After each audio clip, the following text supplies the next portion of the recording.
안녕하세요. 공부하는 법돌이입니다. 2023년 1월 4주차 형사법 옳은 지문으로 복습하기입니다. 1번 지문입니다. 물건 장소는 물론 사람의 신체 자체도 검증의 대상이 되며 신체의 내부도 검증의 대상이 될 수 있다. 2번 지문입니다. 사법경찰관이 작성한 검증조서에 피의자이던 피고인이 사법경찰관 앞에서 자백한 범행 내용을 현장에 따라 진술 재현한 내용이 기재되어 있다면 그러한 기재는 피고인이 공판정에서 그 진술 내용 및 범행 재현의 상황을 모두 부인하는 이상 증거 능력이 없다. 3번 지문입니다.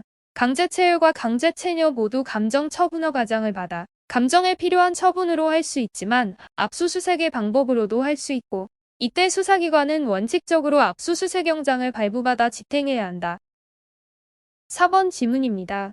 사법경찰관이 작성한 실형조서가 사고가 발생한 직후의 사고 장소에서 긴급을 요하여 판사의 영장 없이 시행된 것이라면 이는 형사소송법 제216조 제3항에 의한 검증에 해당하고 사후영장을 발부받지 않았다면 실형조서는 유죄의 증거로 삼을 수 없다.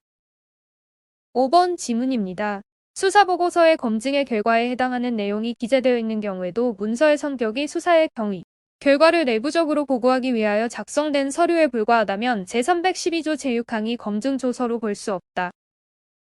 6번 지문입니다. 몰수, 추징의 대상이 되는지 여부나 추징액의 인정은 엄격한 증명을 필요로 하지 아니한다. 7번 지문입니다. 증거의 취사와 이를 근거로 한 사실인정은 그것이 경험칙에 위배된다는 등의 특단에 사정이 없는 한사실심법원의 전권에 속한다. 8번 지문입니다. 조사자의 증언의 증거 능력이 인정되기 위해서는 원진술자가 사망, 질병, 외국 거주, 소재 불명, 그 밖에 이에 준하는 사유로 인하여 진술할 수 없어야만 하는 것이라서 원진술자가 법정에 출석하여 수사기관에서의 진술을 부인하는 취지로 증언을 한 이상 원진술자의 진술을 내용으로 하는 조사자의 증언은 증거 능력이 없다. 9번 지문입니다. 형사재판에서 이와 관련된 다른 형사사건의 확정 판결에서 인정된 사실은 특별한 사정이 없는 한 유력한 증거 자료가 되나 당해 형사재판에서 제출된 다른 증거 내용에 비추어 관련 형사사건의 확정 판결에서의 사실 판단을 그대로 채택하기 어렵다고 인정될 경우에는 이를 배척할 수 있다. 10번 지문입니다. 교사범에 있어서 교사사실은 범죄사실을 구성하는 것으로서 이를 인정하기 위해서는 엄격한 증명이 요구된다. 11번 지문입니다. 위법 수집 증거 배제 법칙에 대한 예외를 인정하기 위해서는 검사가 예외적인 경우에 해당한다고 볼 만한 구체적이고 특별한 사정이 존재하고 있음을 입증하여야 한다. 12번 지문입니다. 경찰이 피의자를 체포하여 그곳에서 20m 떨어진 피의자의 집으로 가서 집안을 수색하여 칼을 압수하였으나 적법한 시간 내에 압수수색영장을 발부받지 않았으면 이 칼은 위법하게 압수된 것으로서 증거 능력이 없고 이를 기초로 한 압수조서 및 목록 역시 증거 능력이 없다. 13번 지문입니다. 3자의 경우는 설령 전화통화 당사자 일방의 동의를 받고 그 통화 내용을 녹음하였다 하더라도 그 상대방의 동의가 없었던 이상 이는 여기에 감청에 해당하여 통신비밀보호법 제3조 제1항 위반이 되고 이와 같이 제3조 제1항을 위반한 불법 감청에 의하여 녹음된 전화통화의 내용은 제4조에 의하여 증거 능력이 없다. 14번 지문입니다. 선거관리위원회 직원이 관계인에게 진술이 녹음된다는 사실을 미리 알려주지 아니한 채 진술을 녹음하였다면 그 녹음 파일이나 녹취록은 적법한 절차에 따르지 아니하고 수집한 증거에 해당하여 원칙적으로 유죄의 증거로 할 수 없다. 15번 지문입니다. 위법한 절차에 의하여 수집된 증거의 증거 능력을 부정하는 증거 법칙으로 형사소송법은 이를 명문으로 규정하고 있다. 16번 지문입니다. 검찰 주사가 피의사실을 자백하면 피의사실은 가볍게 처리하고 보호감호의 청구를 하지 않겠다는 각서를 작성하여 주면서 자백을 유도한 경우 그 자백은 기망에 의한 것으로 증거 능력이 인정되지 않는다.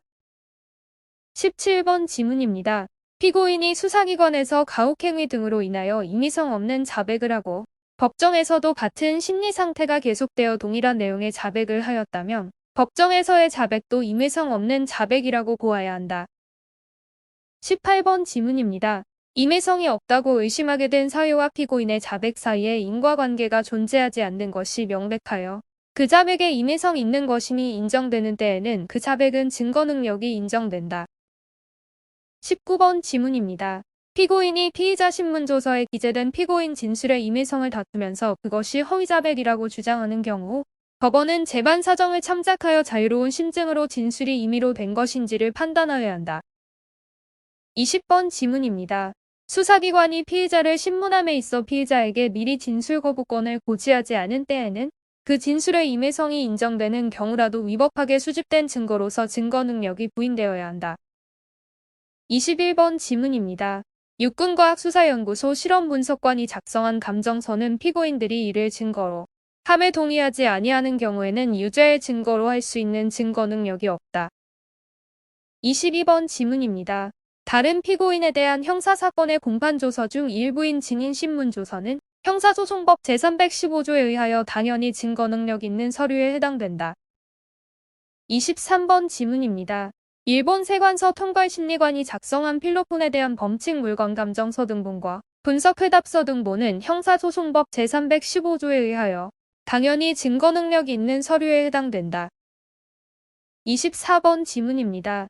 성매매업소에서 영업에 참고하기 위하여 성매매 상대방에 관한 정보를 입력하여 작성한 메모리 카드의 내용은 형사소송법 제315조에 의하여 당연히 증거 능력이 있는 서류에 해당된다. 25번 지문입니다. 보험사기 사건에서 건강보험심사평가원이 수사기관의 의뢰에 따라 그 보내온 자료를 토대로 입원 진료의 적정성에 대한 의견을 제시하는 내용의 건강보험심사평가원의 입원 진료, 적정성 여부 등 검토 의뢰에 대한 의시는 형사소송법 제315조 제3호의 기타 특히 신용할 만한 정황에 의하여 작성된 문서에 해당하지 않는다.